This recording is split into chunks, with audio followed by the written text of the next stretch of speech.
The Food and Drug Administration is taking action to restrict the use of prescription fluoride.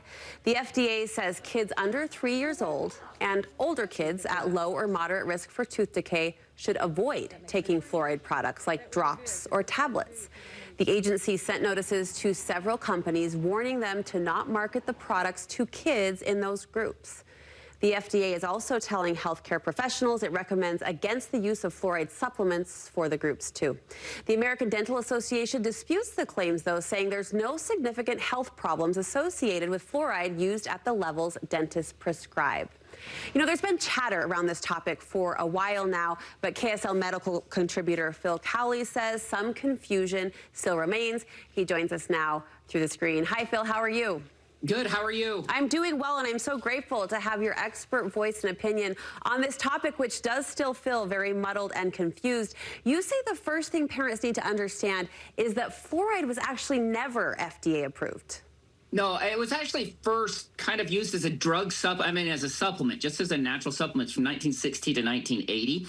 And then it got grandfathered in with never doing what they call an NDA, which is the actual application to make sure it's safe and effective. And now the FDA has not just this medication, but many of them removed any that have been grandfathered in, saying we need more paperwork. We want to see that it actually works. Okay, so break it down then for us a little bit more. What's going on with the restriction on prescription fluoride? So what the restriction actually is for the grandfathered products that are the chewable tablets, as well as the liquids that came before they actually did the NDA. Okay. So your toothpaste, your mouthwashes that are out there, they're still available, and that's because they went through the full testing process showing effectiveness as well as safety. Where the tablets, there's always been a question, because it's actually a solid form of fluoride that you have to chew up and then hope your saliva turns into the active form, which is the ionic form. And nobody's really proven that it's been that effective, and they need that evidence in order to say, yes, this is a prescription. So it sounds like it hasn't really been thoroughly tested on one side or the other. Is there research suggesting this restriction is a good idea, though?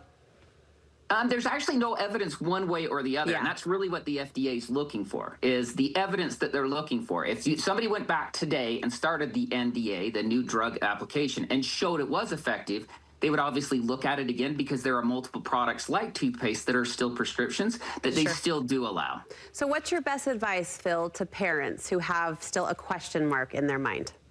You know, it's always been the best evidence that you use something that's topical. We know that even when you use the tablets, if you don't have them chew up and then swish it around, it doesn't work real well. There are plenty of fluoride items that are either mouthwashes or toothpaste that have been properly tested, and your teeth will still be protected from those. All right. Thank you for that bottom line. We appreciate your insight. Thank you so much.